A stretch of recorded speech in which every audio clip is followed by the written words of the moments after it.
মাওলা আলীর জীবনে বাবা একটু খাইতাম নি এই পর্যন্ত এক লোক পুরো পানি আর আমিও আসো ওই চাও খাই না কিছু খাই না মাঝে মাঝে পানি খাই অনলাসের গলার একটু শুকাই গেছি মোদির আসলে আজকে বড় কষ্ট খাইতে মাসি হয়তো আগামীকাল পরশু দিন কয়েকদিন মাহফিল করতাম না আরেকজন বদলি ভাড়া দিই যাইতাম না কদিন মাহফিলে বড় কষ্ট হয়।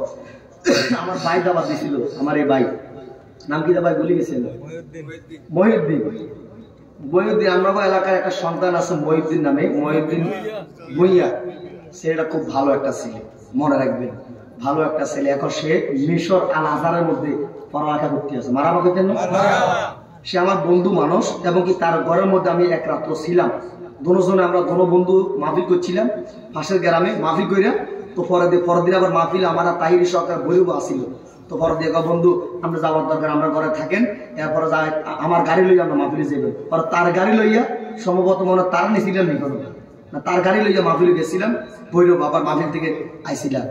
তো সে এখন আপনার মিশরে পড়ালেখা করতে আছে তারা আমি বলছি বন্ধু তুমি আমার এক জায়গায় গেছো তুমি সেখান থেকে 2-4 বছর পরে যখন বাংলাদেশে আসবা ডিগ্রি অর্জন করে তখন তোমার হাদিয়ার ডিমান্ড থাকবে বেশি এবং কি তুমি বাংলাদেশের টপে থাকবে কারণ কি এমন এক প্রতিষ্ঠানে গেছে যেখান থেকে আসলে এই সার্টিফিকেটের নাম শুনলে বহুত আলেম দরে পিছনে চলে যাবে মারাবা হইতেন না।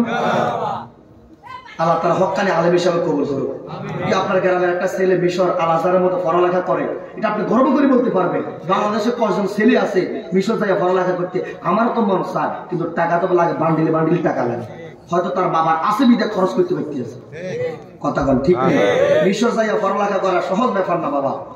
সাধারণত চট্টগ্রাম জামিয়া আহমদিয়া সুন্নিয়া আলিয়া মাদ্রাসা পড়ালেখা করতে গেলে মাসে 20-30 হাজার টাকা লাগে মাসে 20-30 হাজার টাকা তার মানে একটা সংসারে তো 20-30 হাজার টাকা খরচ হয় না কথা সে মিশর আল আজহারের মধ্যে পড়ালেখা করতে আছে ভালো একটা আলেম হবে ভালো আলেম যখন বাংলাদেশে আসবে তার প্রতি রাতে ইনকাম করবে 1 লাখ টাকা মারাবা কর না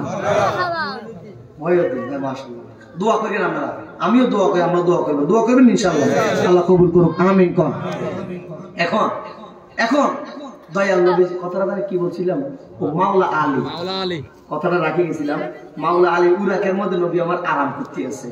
তো সূর্যটা পশ্চিম আকাশে ডুবে যেতে আছে আসর নামাজের টাইম শেষ হয়ে যেতে আছে মাওলা আলী চোখের পানি ছেড়ে কাজা আরম্ভ করে দিলেন ডাক দিয়া বলে মাবুদ কি পরীক্ষার মধ্যে আমার ফালাইলা নামাজের টাইম হইয়া গেছে তোমার বন্ধু আমার উরাকের মধ্যে মাথা রাখা আরাম করতেছে এই মুহূর্তে যদি আমি আমার নবীর জাগ্রত করি ডাক দিয়া যদি বলে নবী গো উঠেন না গো নবী নামাজ আদায় করতাম তাহলে নবীর ঘুমের মধ্যে ব্যাঘাত ঘটতে পারে নবীর আর ঘুমে তো ওহী নাজিল হয় হয়তো আমার কথার মধ্যে নবীর মনে কষ্ট পাইতে পারে হয়তো নবী আমার আল্লাহর সাথে কথা বলতেছে হয়তো ডিস্টার্ব হইতে পারে আর যদি নবীরে জাগ্রত না করি আমার আসর নামাজ কাজা হইয়া যাইব আমি গুনাহগার হইয়া যাইব আমার জীবনে নামাজ কাজা করছি না এই বলিয়া মাওলা আলী চোখের পানি ছেড়ে কাঁদা আরম্ভ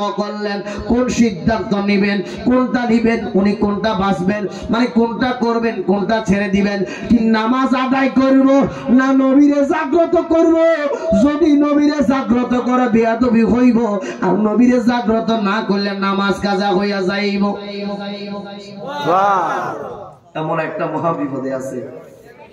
আপনারা যদি বলেন যে তুমি কি তোমার মাকে লালন পালন করিবা না তোমার বাবারে করিবা তুমি কি তোমার মারে খাওয়াইতে চাও না বাবারে খাওয়াইতে চাও আপনি তো মহা বিপদের মতো পড়ে যাবেন আমি কারে ফালাই দিব কারণ কাউকে তো ফালাই দেওয়ার মতো না।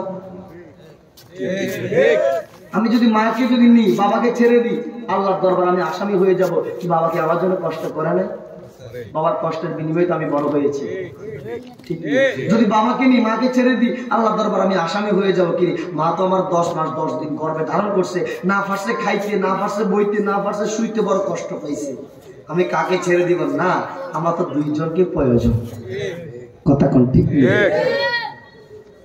মাওলা আলী চিন্তার মধ্যে পড়ে গেছে টেনশনের মধ্যে পড়ে গেছে কোনটা উনি বেছে নেবেন সিদ্ধান্ত নিলেন যেই নবীর দ্বারা নামাজ পাইলাম যেই নবীর দ্বারা ছিলাম, এই নবীর মনে কষ্ট দিয়া আমার নেক আমল বরবাদ করতে চাই না। জীবনে যদি বেঁচে থাকি নামাজ পড়বো, তারপর নবীর আমি জাগ্রত করিতাম না। এই বলিয়া নবীরে জাগ্রত করে নাই। আসর নামাজ কাজা হইয়া গেছে, সূর্য পশ্চিম আকাশে ডুববা গেছে। তার মানে উনি আসর নামাজ পড়তে পারে, সূর্য পশ্চিম আকাশে ডুবে গেছে, মাগরিবের টাইম হয়ে গেছে। মাওলা আলী চোখ দিয়ে পানি, মাছির মাথা পরিমাণ পানি, মাছির মতো মাথা মতো পানি গড়াইয়া নবীজির কপাল মোবারকের মধ্যে পড়ছে। কেউ আটকা যদি আমরা কপালের মধ্যে বা গালের মধ্যে চোখের মধ্যে এক ফোঁটা পানি পড়ে, দেখবেন আপনি পিক বিকি দিয়ে উড়ি যাবে, ঠিক নেই? আমার নবীজি চক্ষু মোবারক মিললে দেখে মাওলা আলী চোখের মধ্যে পানি, নবী জানে কি জানে না? নবীর জানাইয়া দেখে, জোরে না কে? মেহেরবান তুমি মেহেরবান, মেহেরবান তুমি মেহেরবান, মেহেরবান তুমি মেহেরবান, মেহেরবান তুমি মেহেরবান। আমি পাপী গুনাহগার, তুমি ছাড়া কে আছে আর? ক্ষমা করো ওগো প্রভু, তওবা করি বারে বার। মারহাবা কর। ইয়া রাহিমু রহমান, ইয়া কারিমু মেহেরবান, ইয়া রাহিমু রহমান, ইয়া কারিমু মেহেরবান। মেহেরবান তুমি মেহেরবান, মেহেরবান তুমি মেহেরবান। আল্লাহ হলো দয়াবান, মেহেরবান, দয়ার সাগর।